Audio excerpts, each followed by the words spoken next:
사랑하는 성도 여러분, 오늘은 조금 무거운 말씀, 또 잘 들어보지 못한 교회에서 이 말씀을 전하기에는 조금 난감한, 민감한 말씀이에요. 그럼에도 불구하고 저희들이 들어야 하기 때문에, 또 이 말씀을 알아야 하기 때문에 우리에게 허락해 주신 줄로 믿습니다. 1계명부터 4계명까지는 하나님에 대한 사랑의 개념이라면, 하나님만을 바라보고 하나님을 사랑하고 살아가라는 그 하나님의 말씀이라면, 여러분 5계명은 이제부터 이웃에 대한 사랑을 어떻게 드러나며 나타날 것인가에 대한 시작이요 토대요 출발이 5계명이에요. 내 부모를 공경하라. 여러분 제6계명은 살인하지 말라, 이웃에 대한 보호죠. 그 생명을 존중하며 살아라, 보호하며 살아라. 이게 6계명이라면 오늘 우리에게 하시는 말씀은 이웃의 가정을 보호하라는 말씀이에요. 이웃의 가정을 보호하고 지켜라라는 말씀이 우리가 오늘 단 한 구절, 간음하지 말라라는 계명의 의미입니다. 여러분 우리가 살아가는 시대는요, 감각적이에요. 그리고 시각적입니다. 보거나 듣거나 만지거나 하는 감각적인 것이 온통 우리 주변에 널려 있습니다. 저는 예전에 강남에서 사역을 했어요. 강남의 한 교회에서 사역했어요. 근데 그 교회는요, 네온사인이 너무나 가득한 그 도시의 한복판에 교회가 있었습니다. 주변에 모텔도 있습니다. 주변에 여러 가지 오피스텔도 있습니다. 별로 좋지 않은 환경이 있었습니다. 그럼에도 불구하고 수많은 사람들이 예배 때만 되면, 주일 때만 되면 와서 예배를 드리고자 하는 그 진풍경을 저는 잊을 수 없습니다. 한 발치만 내려가면, 밤에 사역을 하고 집에 들어갈 때면 그냥 휘황찬란한 네온 사인들이 얼마나 휘까번쩍하는지 몰라요. 여러분 과거에는 부끄럽게 생각되고 수치스럽게 여겨졌던 일들이 이제는 아무렇지도 않게 생각되어지는 그러한 시대에 우리는 살아가고 있는 것 같습니다. 특별히 여기 이제 청소년들이 있는데, 조금 제가 이게 19금인데 어떻게 해야 되나, 그래도 해야죠. 주님의 말씀이니까, 알아야 되니까. 여러분 우리 자녀들과 청소년들은 무방비 상태예요. 성적으로 개방된 세속의 문화 가운데 살아가고 있어요. 음란과 섹시 코드가 대중문화를 완전히 뒤엎어 버렸어요. 저는 잘 걸그룹 이름을 잘 몰라요. 뭐 걸스데이, 뭐 좋은 친구들, 예쁜 친구들, 예쁜 친구들은 없어요. 웃는 분들은 수상한, 잘 모르는 분들이에요. 뭐 그런 여러 가지 걸그룹들이 TV에 나와서 춤을 추고 노래하는 모습을 보면 사실 민망할 정도예요. 자극적이어야 되고 좀 더 감각적이어야 성공할 것 같은, 사람들의 이목을 받게 되고 주목을 받기 위해서라면 성을 상품화하는 시대에 우리는 살고 있습니다. 옛날에는 여러분 드라마도요, 참 이렇게 뭐랄까 좀 정이 넘치고 사랑이 넘치고 그랬던 드라마들이 많이 있었잖아요. 그죠? 그런 부분들이 있었으면, 대추나무 사랑 관련, 뭐 이수준이라면 뭐 제가 그때예요. 저 나이 많이 안 먹었어요. 뭐 그런 아주 한지붕 세가족 뭐 이런 거 얼마나 아름답고 너무나 정겨운 그 드라마입니까? 근데 요즘은 여러분 불륜은 뭐 그냥 뭐 당연한 거죠. 40대 뭐 남자 여자분들은 그냥 애인 정도는 하나 따로 있어야 정상인 시대예요. 없으면 바보예요. 옆에 분에게 얘기하세요. 바보지. 여러분 예전에는 어떻게 그럴 수 있지? 야, 그건 그렇게만 생각해도 어떻게 저렇게 도를 넘을 수 있지? 그런데 요즘은 여러분 속이는 것, 사기치는 것, 드라마를 보면 불륜, 이건 그냥 예사입니다. 그냥 당연한 것 같고, 때로는 우리도 그 속에 주인공이 되거나 그렇게 됐을 때 통쾌, 상쾌, 유쾌를 느낀단 말이에요. 이런 그것이 우리의 생각을 사로잡아요. 우리의 마음을 사로잡아요. 그리고 어느 순간에 그것이 내 마음 가운데 차곡차곡 쌓이다가 나도 모르는 사이에 그 일을 저지르는 데까지 가는 일들도 있다는 거예요. 여러분 그것뿐입니까? 권력을 이용해서 성을 억압하는 미투 사건, 비즈니스 안에도 이제는 여러분 성이 아니면 그것을 할 수 없는 그러한 일들이 버젓이 우리나라에 일어나고 있는 것 아닙니까? 아니 우리나라뿐만 아니라 전 세계에 휩쓸고 있는 것 아닙니까? 과거에는 그래도 여러분 성적인 문제에 대해서 굉장히 엄격했습니다. 남녀 7세 부동석이에요. 남자 여자 따로 앉았어요. 어디 같이 앉았어요. 그건 좀 너무했죠. 예? 여러분 생각해 봤어요? 남자만 있는 세상 끔찍할 것 같아요. 막 주여가 저절로 나와요. 여자만 똑같을 것 같아요. 막 시끄러워서 못 견딜 것 같아요. 남자들은 칙칙하고. 그런데 하나님께서 이제 나중에 살펴보겠지만 뭐 남자와 여자를 창조하신 이유가 다 있습니다. 교회 안에서조차도 여러분 요즘은 어때요? 세상은 말할 것 없어요. 세상은 쳐다볼 수 없어요. 예전에는 대학생들을 이제 고등학교 졸업하면 대학생들을 양육하고 훈련할 때 뭘 하냐면 혼전 순결 서약을 받습니다. 함부로 네 몸을 잘 가꿔야 되는데 마음대로 하지 말아라. 그런데 요즘은요 성적인 순결을 주장하면 미개인 취급받고 골통품 취급받아요. 그런 문화의 발전으로 말미암아 인터넷과 스마트폰이 여러분 세상의 모든 잡다한 것들을 다 볼 수 있게끔 열어놓지 않았습니까? 희한한 건 인터넷 클릭 한 번만 하면요 여러 광고가 막 그냥 수없이 뜨는데 그거 막 지우기 바쁘지 않습니까? 그냥 오픈되어 있어요. 우리 쉐마학교, 저희가 운영하는 쉐마학교는요 핸드폰 스마트폰 금지예요. 그것에 빠져들기 시작하면 2시간 이상 3시간 이상 여러분 그 스마트폰을 보게 되면 이 뇌의 전두엽이 망가집니다. 다시 회복되기가 불가능합니다. 그렇기 때문에 어려서부터 아이들을 여러분 잘 기기를 다룰 수 있도록 저희들이 훈련을 시키는 거죠. 음란을 접할 수 있는 온상이 되어버렸어요. 부도덕의 쓰나미가 범람하고 남녀노소 관계없이 다 음란에 물들어버리고 이 나라를 강타하고 있습니다. 도를 넘어섰어요. 어쩌면 이렇게 말할 수 있을 것 같아요. 어느 시대고 시대를 돌아보면 그 당대 가장 성적으로 문란하지 않았습니까? 목사님 맞아요.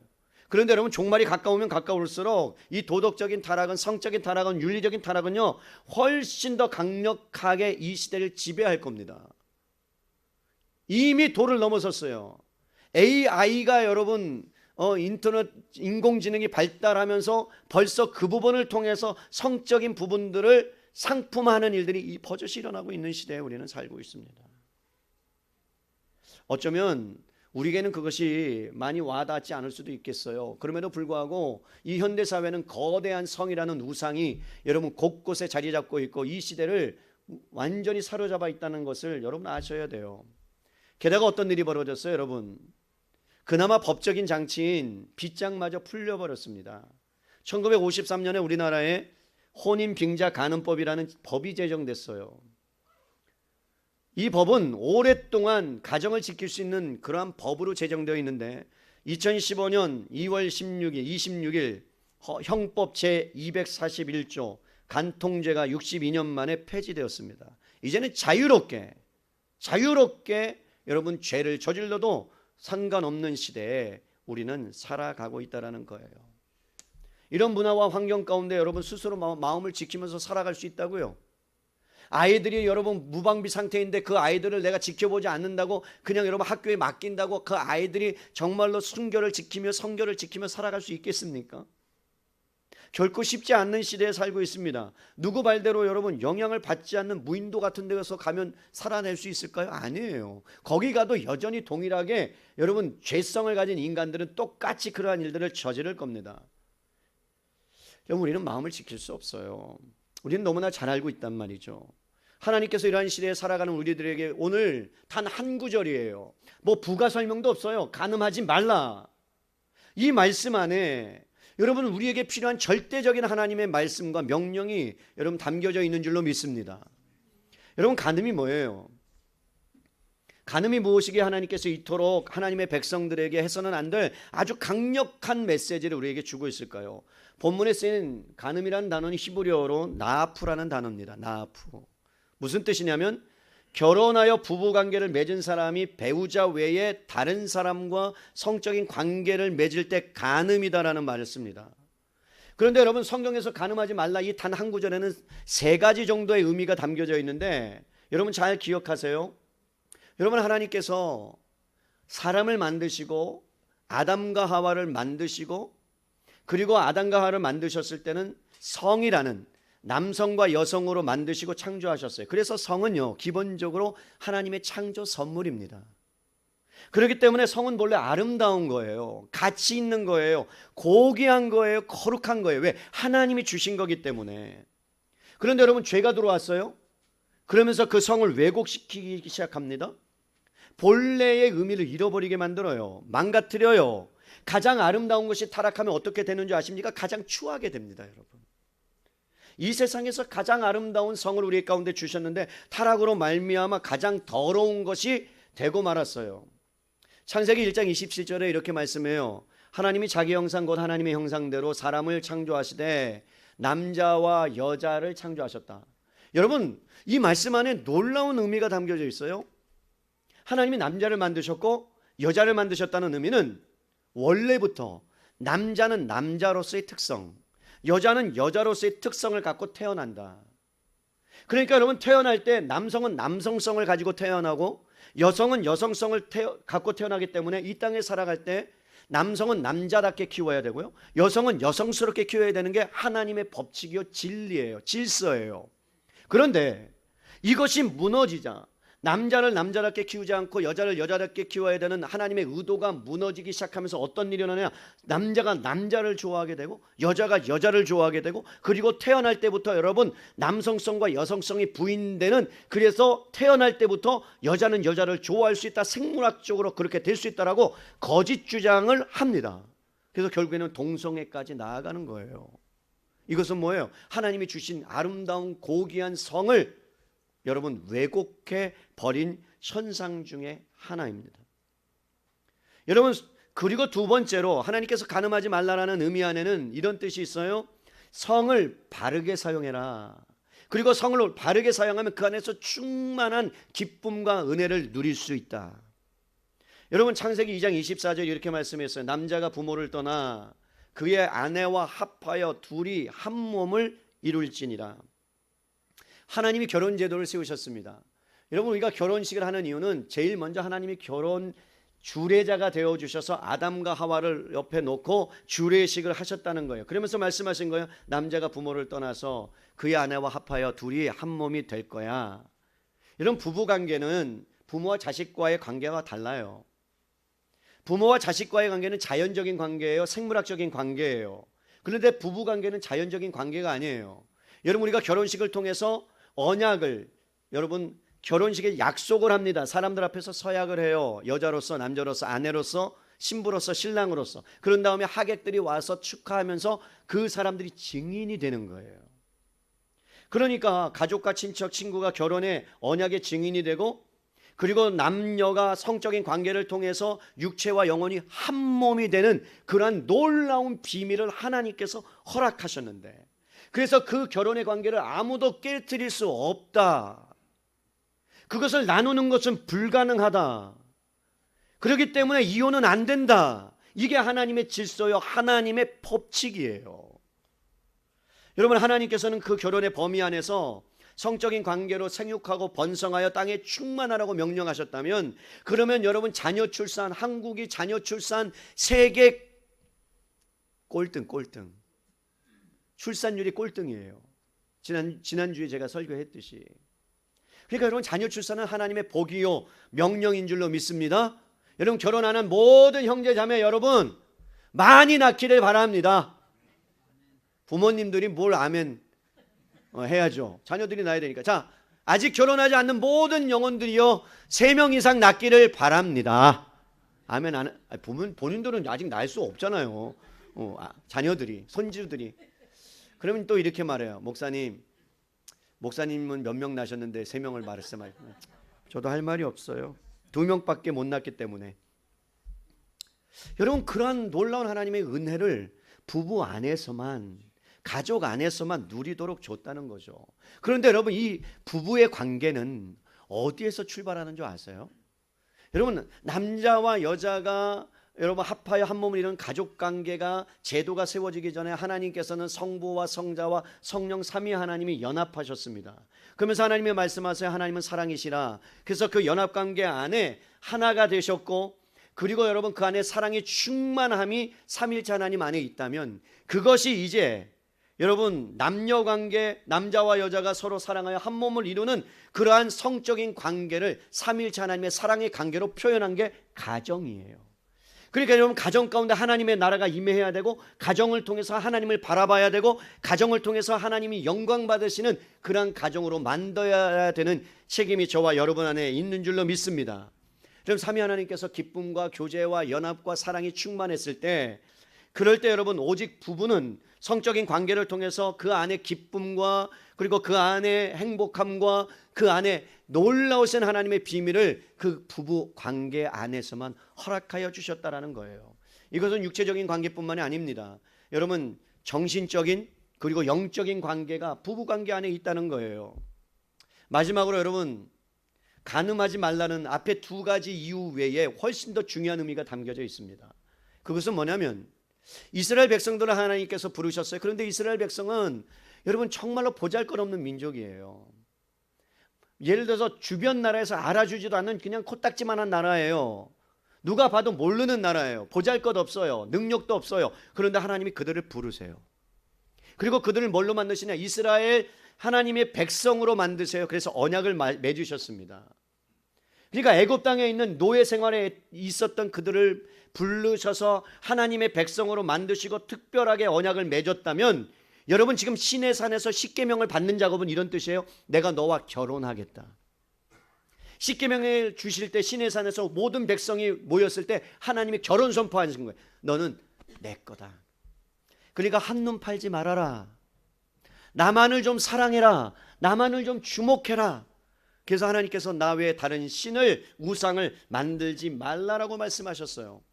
그런데 여러분 이스라엘 백성이 어떻게 합니까? 하나님과 결혼해놓고 어떤 극악무도한 짓을 벌입니까? 예레미야 3장 8절로 가보시겠습니다. 예레미야 3장 8절이에요.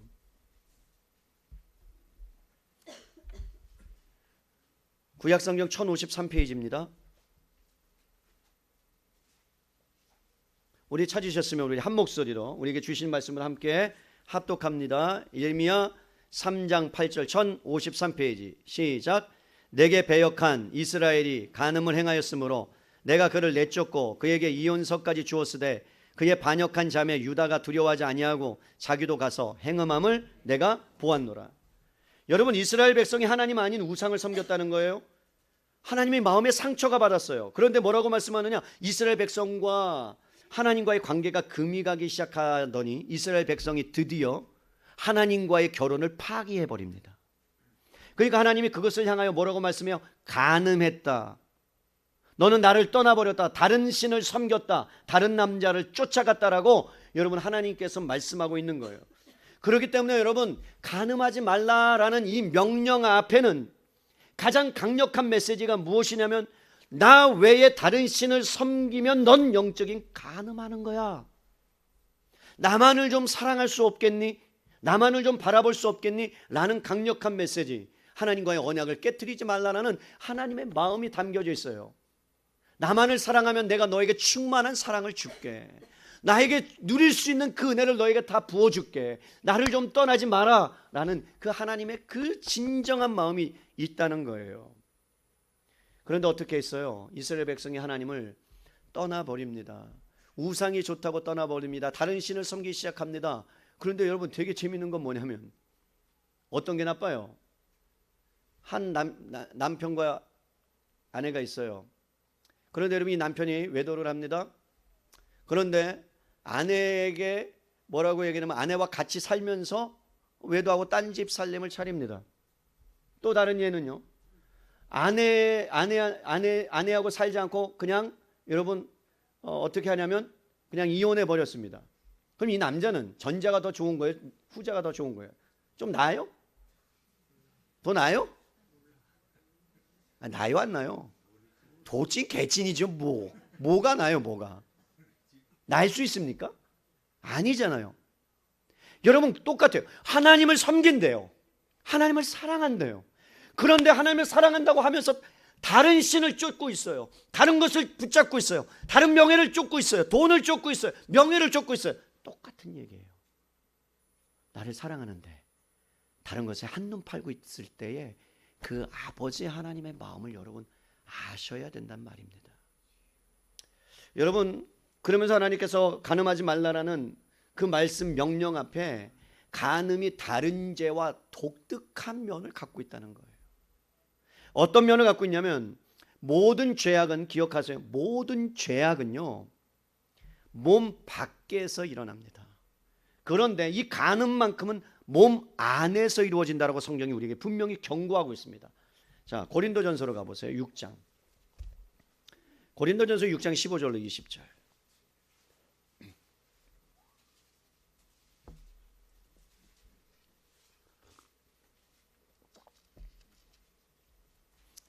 우리 찾으셨으면 고린도전서 6장 15절로 20절 제가 읽어드립니다.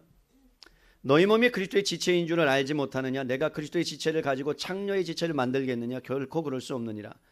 창녀와 합하는 자는 그와 한 몸인 줄을 알지 못하느냐? 일렀을 때 둘이 한 육체가 된다 하셨나니 주와 합하는 자는 한 영이라.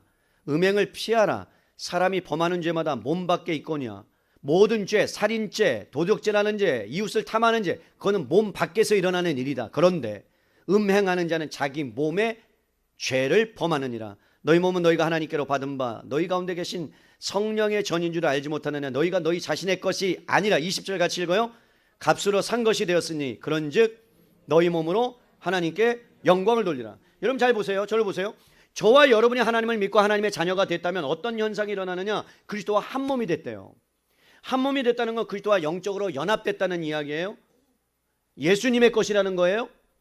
그러면 여러분 그리스도와 연합함으로 여러분이 몸이 예수님처럼 거룩하게 되었다면 이제 우리의 것이 아니고 성령의 전이라면 그러면 우리의 영혼과 우리의 몸이 하나님과 함께 거룩하게 구별되었기 때문에 그러므로 여러분 그리스도와 연결된 거룩한 삶을 살아야 되는데 음행을 하게 되면 어떤 일이 일어나냐? 내 안에서 일어나는 죄이기 때문에 거룩함을 잃어버리게 된다.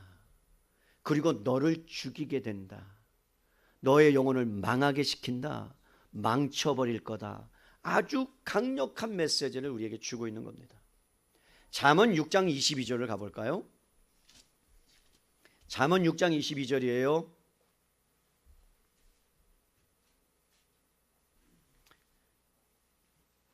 구약성경 917페이지예요.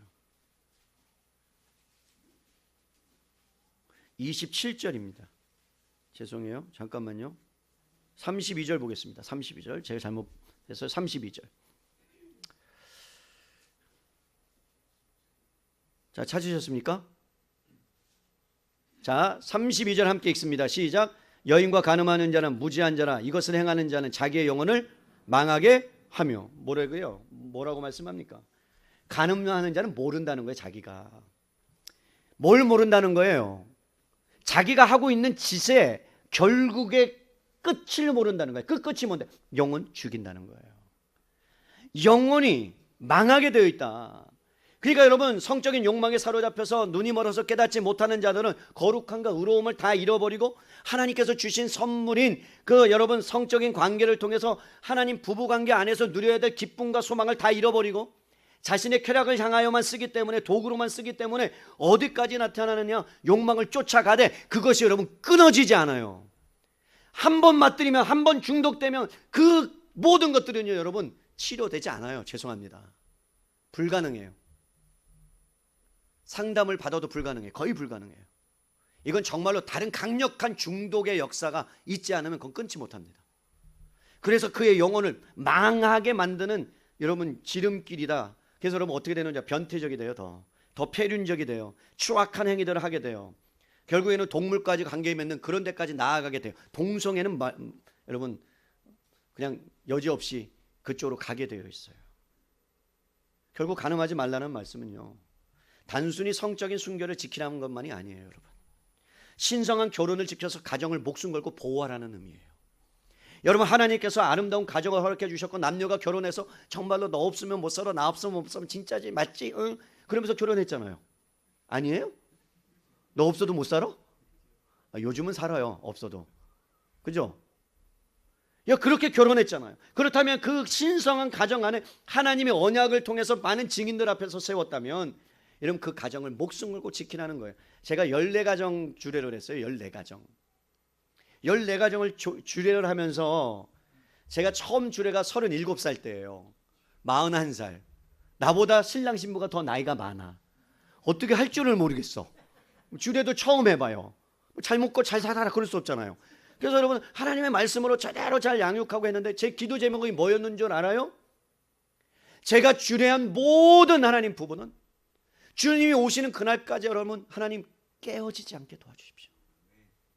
정말로 그런 은혜를 허락하여 주십시오. 감사하게도 지금까지는 깨어지지 않았어요. 할렐루야. 그건 하나님의 은혜인 줄로 믿습니다. 여러분 어떤 초등학교 시간에 선생님이 아이들에게 숙제를 냈습니다. 얘들아, 너희들은 악마가 어떻게 생겼다고 생각하니 악마를 한번 그려보렴. 사람들이 그립니다. 애들이 막 그립니다. 막 남자애들은 막 뿔 달리고 막 그냥 어떤 드라큘라 막 피 흘리고 뭐 그런 모습을 악마를 그렸어요. 근데 어떤 한 예쁘장한 여자아이가 다양하게 자신의 그림을 딱 그렸는데 아무리 보아도 악마의 모습이 아닌 거예요. 선생님이 봤는데. 누구야? 이 그림에 대해서 좀 설명해 줄 수 있겠니? 또 얘가 굉장히 침울해하는 거예요. 그리고 막 그냥 마음에 분노 같은 화 같은 것이 일어나는 거예요. 선생님이 물어봤어요. 네가 그린 그림을 보면 너무나 예쁘고 아름다운 어떤 한 여자를 그렸는데 이게 누구야? 그랬더니 얘가 이렇게 말하는 거예요. 선생님, 이 여자가 우리 아빠를 뺏어갔어요. 엄마가 그리고 집을 나갔어요. 이 여자가 악마예요. 우리 가정을 망가뜨려 놨어요. 여러분, 그가 악마죠. 그 가정을 파괴시켰으니까.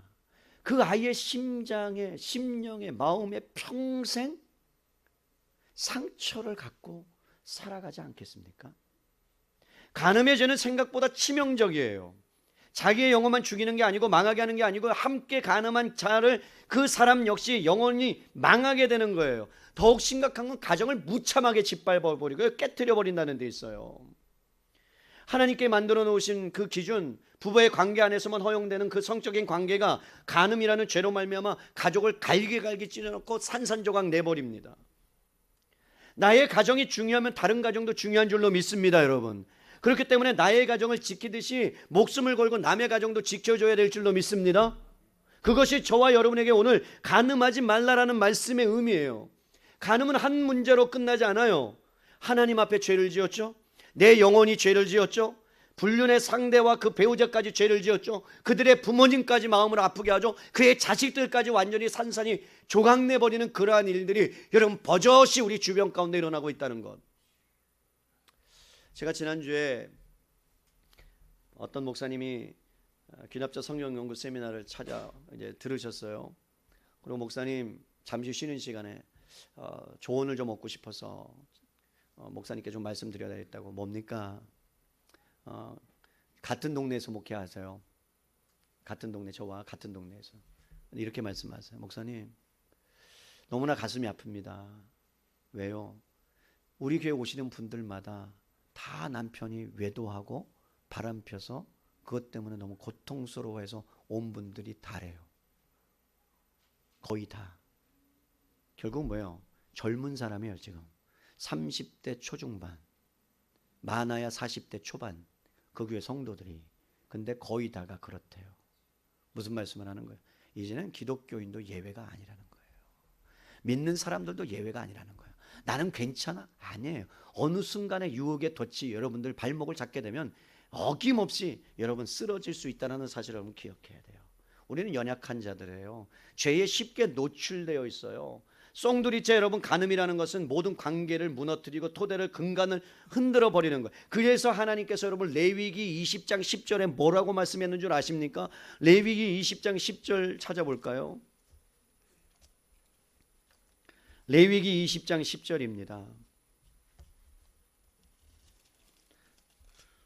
제가 읽어드릴게요. 누구든지 남의 아내와 간음하는 자 곧 그의 이웃의 아내와 간음하는 자는 그 간부와 음부를 반드시 뭐하라? 죽여라.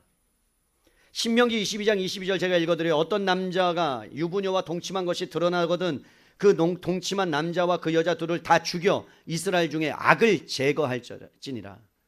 악이라는 거예요. 그것이 점점 자라면 여러분 그것으로 인해서 더 많은 일들을 행한다는 거예요. 더 많은 것들을 행한다는 거예요. 사랑하는 성도 여러분, 통계가 그래요. 성폭력을 행했던 모든 사람들의 98%는 재범. 반드시. 그러니까 이것은 여러분 그냥 죄가 아니라 영혼을 좀먹고 그 사회를 좀먹고 사회를 파괴하는 그러한 주범이 가정을 깨트리는 데부터 시작한 거예요. 그래서 내 부모를 공경하라. 그 가정의 근간을 흔들어 놓지 말아라. 그리고 와서 살인하지 말아라. 그러면서 내 이웃을 보호해라. 가정을 지켜라. 이 시대는 여러분 훨씬 더 가정을 지키기 어려운 시대에 살고 있습니다. 맞아요, 안 맞아요? 아니에요? 저같이 하나님이 만들다가 말면 관심이 없을 거예요. 그런데 좀 실수로 잘생기게 만들거나 재수없게 공부도 잘해. 그러면 여러분 직장생활에서 뭘 받아요? 주목받아요. 일단 잘생겼어요. 송중기처럼. 근데 공부도 잘해. 야, 근데 목소리는 기가 막히게 아나운서 목소리야. 그러면 여러분 그 사람은 타겟이 되는 거예요. 그러한 유혹들이 얼마나 많습니까? 주님이 죽이라는 거예요. 가정을 깨트리는 죄는 죽일 만큼 강력한 죄라는 거예요. 내 가정이 중요하듯이 이웃의 가정이 중요하다는 거예요. 하나님께서 허락하신 결혼을 통해서 여러분 그 가정을 주시면서 그 가정 안에서만 참된 행복과 기쁨을 누리라고 우리 가운데 가정을 허락해 줬는데 그것을 깨트리면 혹독한 대가를 여러분 치러야 합니다.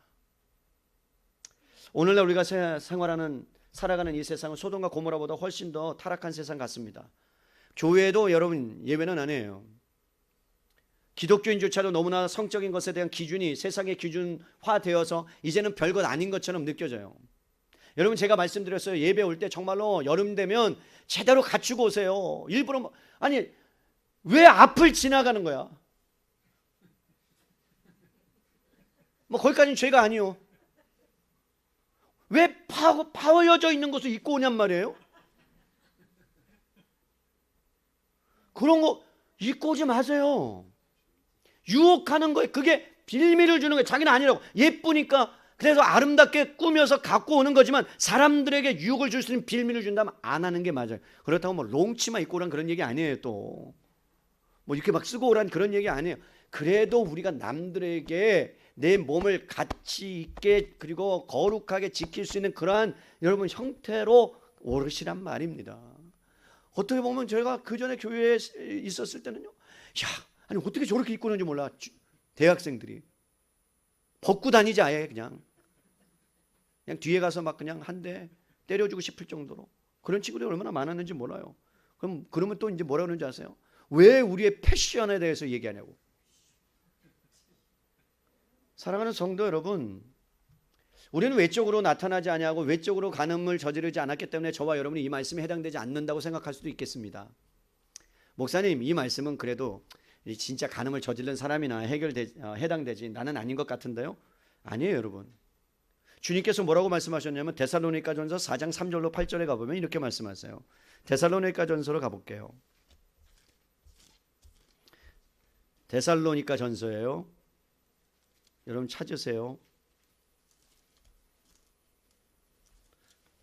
4장 3절로 8절이에요. 제가 읽어드려요.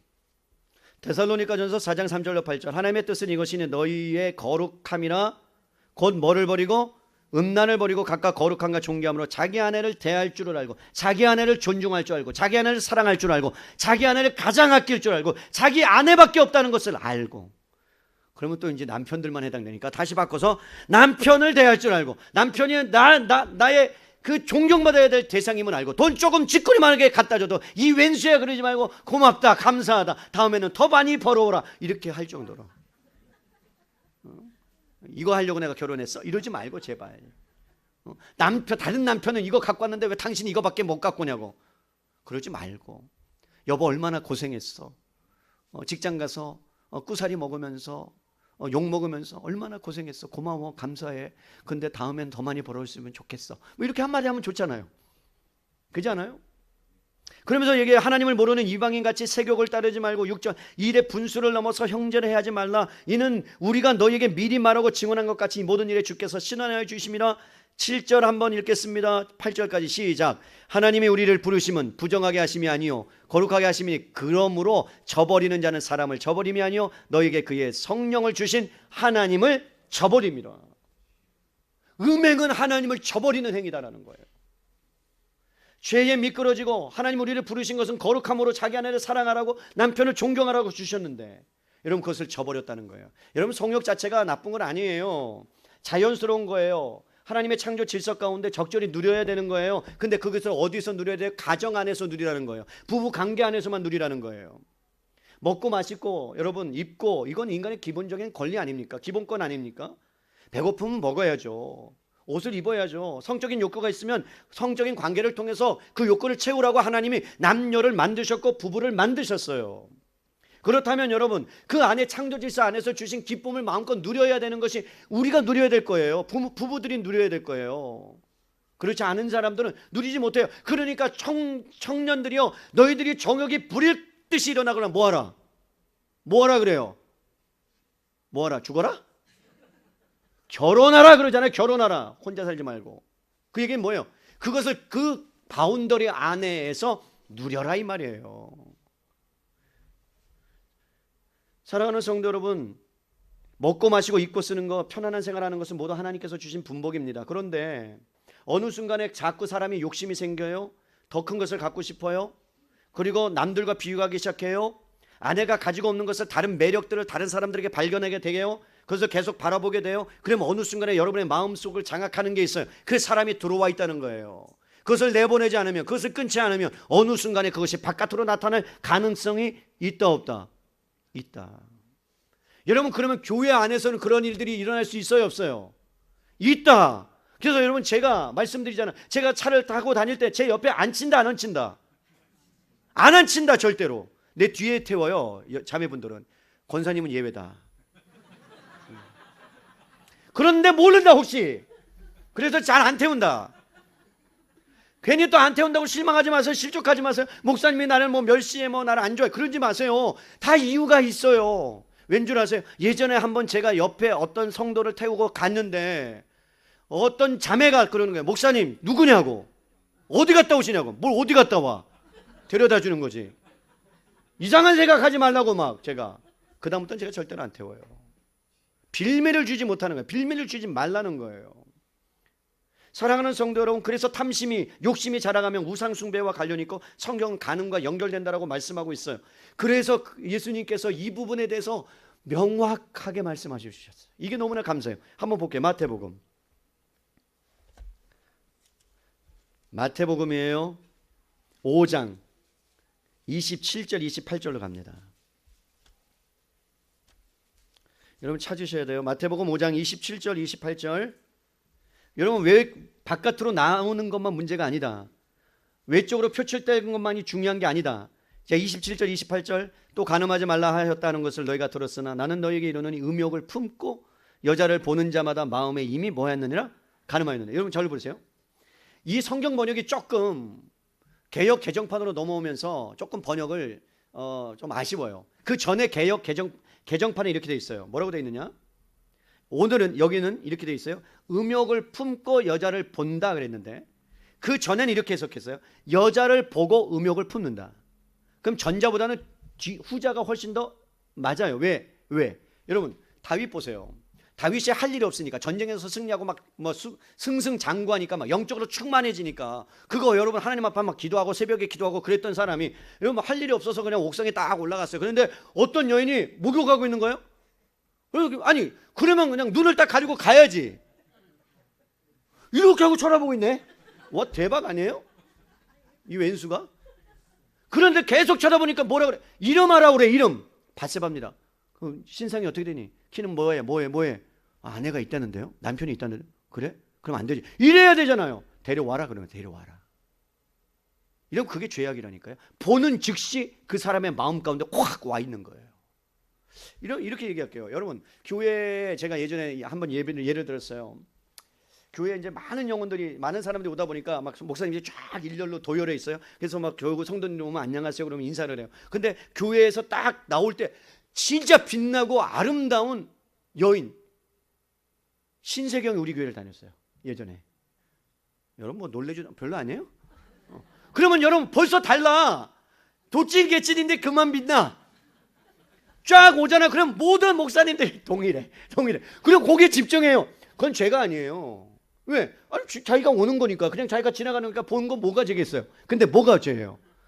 그러다가 딱 이제 뭐 이제 지나가잖아요. 그러면서 막 성도님 와서 인사하고 계속 쳐다본 죄예요.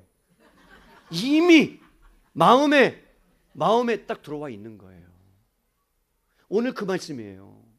보는 것은 죄가 아닌데, 지나간 것은 죄가 아닌데 마음이 계속해서 바라본다면 그것이 죄가 될 수 있다. 그래서 예수님이 말씀하는 거예요. 음욕은 어디서부터 오느냐? 죄의 본성으로부터 온다. 태어났을 때부터 온다. 너희가 모태로부터 죄를 지었다. 죄의 부패가 얼마나 강력한지 봐라. 이게 얼마나 강력한 줄 아니? 이것을 끊을 수 있는 방법이 뭔 줄 아니? 그러면서 뭐라고 말하나? 29절 보세요. 만일 내 오른눈이 너로 실족하게 하거든 빼어 버리되 내 백체 중 하나가 없어지는 것이 온 몸이 지옥에 던져지는 않는 것이 유익하며 만일 내 손이 너로 실족하게 하거든 찍어내 버리라. 내 백체 중 하나가 없어지고 온 몸이 지옥에 던져지지 않는 것이 유익하리라. 무슨 뜻입니까? 여러분 이미 행위로 나타나기 전에 네 마음 가운데 음욕이라는 마음이 들어와 있으면 그것이 자라고 잉태해서 출산할 때가 온다. 근데 그것이 출산하기 전에 여러분 그것을 깨끗하게 해결해야 되는데, 그런데 그것이 해결되지 않으면 차라리 눈을 하나 빼버려라. 여러분 얼마나 고통스러워요. 내 육체의 것을 빼버린다는 것은 상실이에요. 그러니까 무슨 뜻이야? 죄는 그만큼 강력하다. 피 흘리기까지 싸우지 않으면 너희가 이겨낼 수 없다는 겁니다. 그래서 여러분 한 번 빠지고 두 번 빠지고 세 번 빠지면 계속해서 거기에 이끌려 가는 거예요. 모든 것이 감각적이고 시각적이니까. 그래서 여러분 우리는 이 부분을 알아야 돼요. 마음을 지키는 것이 얼마나 어려운지를 알아야 합니다. 눈을 빼서라도 죄를 짓지 말라는 거예요. 팔을 하나 끊어서라도 죄를 짓지 말라는 거예요. 자주 비유를 드려요. 여러분 우리 한국 사람들이 좋아하는 아주 좋은 오락 중에 하나, 동양화. 몰라요? 동양화? 우리 가끔 했는데 저희 아버님하고. 근데 동양화를 하다 보면 여러분 화투를 칠 때 사람들이 이거 예전 버릇이 나오는 것 같아요. 너무 집중하지 마세요. 여러분 할 때 이 오른손이 잘못하면 끊어버리면 그러면 거기에 중독된 사람은 뭐 하고 있다고요? 왼손으로 치고 있다는 거예요. 아니 왼손으로. 이게 그만큼 중독의 그 어려움 아닙니까? 무서운 것 아닙니까? 그래서 하나님께서 우리에게 말씀하시는 거예요. 너희가 간음하지 말라라는 이 말씀 안에는 여러분 우리가 어떻게 이겨낼 수 있을까? 승리할 수 있을까? 수많은 사람들이 우리가 여러분 보지 않으려고 해도 보게 되고 듣게 되고 여러분 어떻게 할 수 없는 이러한 시대 가운데 이길 수 있는 비결이 뭐냐? 오늘 두 가지만 말씀드리고 말씀을 마쳐요. 첫째는 죄의 결과가 얼마나 무서운지를 여러분 깨달으셔야 돼요. 여러분의 영혼을 파괴하고 남의 가정을 파괴하고 그리고 나와 관계를 맺은 사람의 영혼까지, 자식까지, 부모님까지 다 망해버리게 한다는 것을 알아야 됩니다. 그리고 하나님 앞에 죄를 지었다는 것을 깨달아야 합니다. 그리고 하나님 앞에 회개하셔야 합니다. 이 문제만큼은 반드시 해결받고 가셔야 합니다. 그냥 덮어서 안 됩니다. 주님 앞에 해결을 받아야 됩니다. 그래서 하나님의 은혜가 필요합니다. 주님이 무릇 지킬 만한 것 중에 여러분 내 마음을 지키라 했습니다. 그러니까 하나님의 은혜면 다 되지라고 말합니다. 여러분 하나님의 은혜면 다 돼요. 그런데 문제는 뭐냐면 그렇게 해놓고 우리가 해야 될 지키는 것, 결단하는 것이 없다면 여러분 우리는 그것을 지켜낼 만한 부분이 되지 않는다는 거죠. 다른 말로 말하면요, 은혜를 받았다는 것으로 끝나는 것이 아니라 그 말씀을 적용할 수 있도록 눈이 하나 없다 할지라도 눈과 발이 여러분 없어지는 희생이 있다 할지라도 상실이 있다 할지라도 피 흘리까지 죄와 싸우라 이 말이에요. 그리고 또 하나 비결은 여러분 따라합시다. 그런 상황을 만났거들랑 피하라. 36개 주량량이 최고예요. 아시겠어요? 뭐 내가 하나님의 막 거룩한 백성이니까 한번 너 맞짱 떠볼래? 그러다가 100% 당하는 거예요. 이길 수가 없어요. 그러니까 36개 주랭랑을 치는 거야. 요셉 보세요. 청년이었어요. 17살, 18살. 너무나 준수했다 그래요. 잘생겼다 그래요. 그런데 여러분 아내가 보디발의 아내잖아요. 보디발이 남편이 있잖아요. 그런데 뭐예요? 유혹해요. 혼자 있을 때. 그래서 여러분 혼자 있을 때가 위험한 거예요. 혼자 있을 때 유혹을 하는데 어떻게 합니까?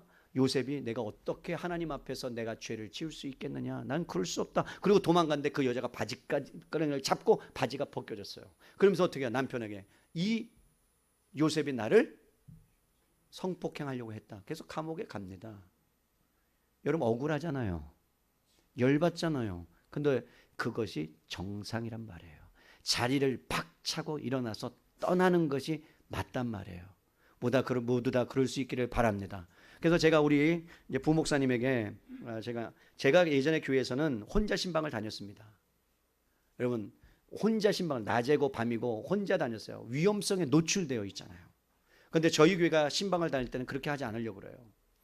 부교역자가 신방을 가든 사역자가 신방을 가든 꼭 둘이 붙여서 순장님하고 같이 가서 같이 신방할 수 있도록 하려고 합니다.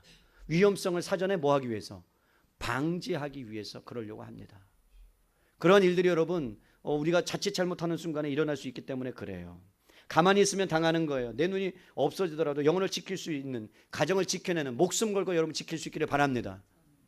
여러분 그것이 여러분들이 해야 될, 오늘 간음하지 말라는 의미 안에 있어요. 말씀이 이제 정리해요. 여러분 그렇게 지키려고 해도 또 우리는 실패합니다. 또 여전히 실패합니다. 또 넘어집니다.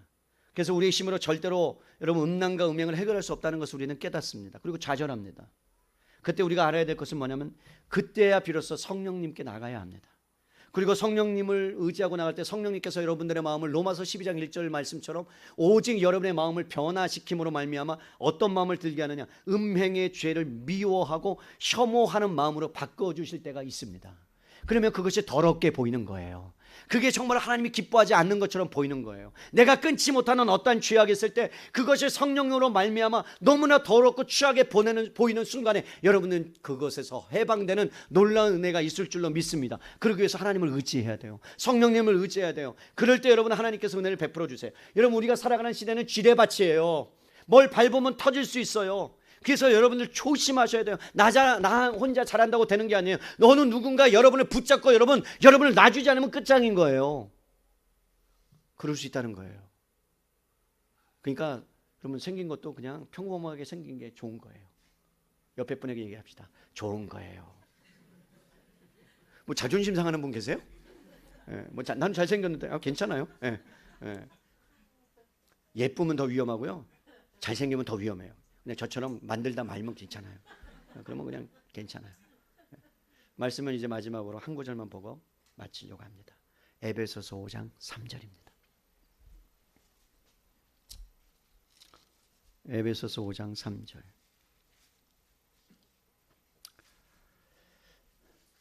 우리에게 주시는 말씀, 이것만은 기억하십시다. 가정이 얼마나 소중한 것인가, 풍성함을 누리기 위해서 우리가 어떻게 살아가야 되는가. 우리 찾으셨으면 에베소서 5장 3절 말씀 우리 한 목소리로 함께 합독합니다. 시작. 음행과 온갖 더러운 것과 탐욕은 너희 중에서 그 이름조차도 부르지 말라. 이는 성도에게 마땅한 바니라. 근데 그 위에 뭐라고 말했는 줄 아세요?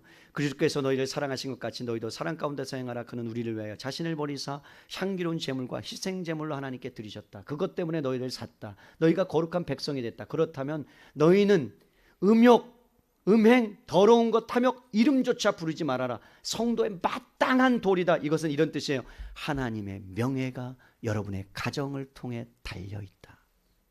여러분의 가정이 무너지면, 크리스찬의 가정이 무너지면, 크리스찬이 남의 마음을 짓밟으면 하나님의 명예는 어떻게 한다고요? 땅에 떨어진다. 사랑하는 성도 여러분, 거룩한 백성으로 살아간다는 것이 녹록지 않습니다. 그리고 하나님의 말씀을 붙잡고 유혹을 이긴다는 것이 쉽지 않습니다. 세상이 바보라고 할지라도 여러분 거룩한 바보가 되십시오. 아멘입니까? 거룩한 왕따가 되십시오. 그래야 여러분들이 세상 사람들이 말하는 그냥 도덕적인 수준, 윤리적인 수준이 아니라 하나님이 원하시는 남들이 바라보지도 못하는 거룩한 수준에 도달할 때에 그들이 이렇게 얘기할 거예요. 과연 다르구나. 예수 믿는 가정은 다르구나. 그 안에 거룩한 뭔가가 있구나. 하나님의 영광이 있구나. 그 부모는 뭔가 다르구나 라는 것을 그들이 깨닫게 될 겁니다. 그러기 위해서 어떻게 해요? 목숨 걸고 지켜내세요. 목숨 걸고 보호해 주세요. 여러분의 가정뿐만 아니라 다른 분의 가정도. 그럴 때에 하나님의 주시는 가정 안에서의 행복, 그리고 하나님이 주시는 그 누림을 충만하게 경험하게 될 줄로 믿습니다. 우리 이 시간에 함께 말씀을 들으면서 생각한 것, 우리 깨달은 것을 하나님께 기도하며 나갔으면 좋겠어요. 혹여나 말씀에 부딪히는 것 있다면 회개하시고, 하나님 우리 가정을 지키게 하시고, 무엇보다 하나님 이 어려운 환경 가운데 자녀들을 잘 믿음으로 양육하게 도와달라고 우리 이 시간에 함께 기도함으로 나아가겠습니다.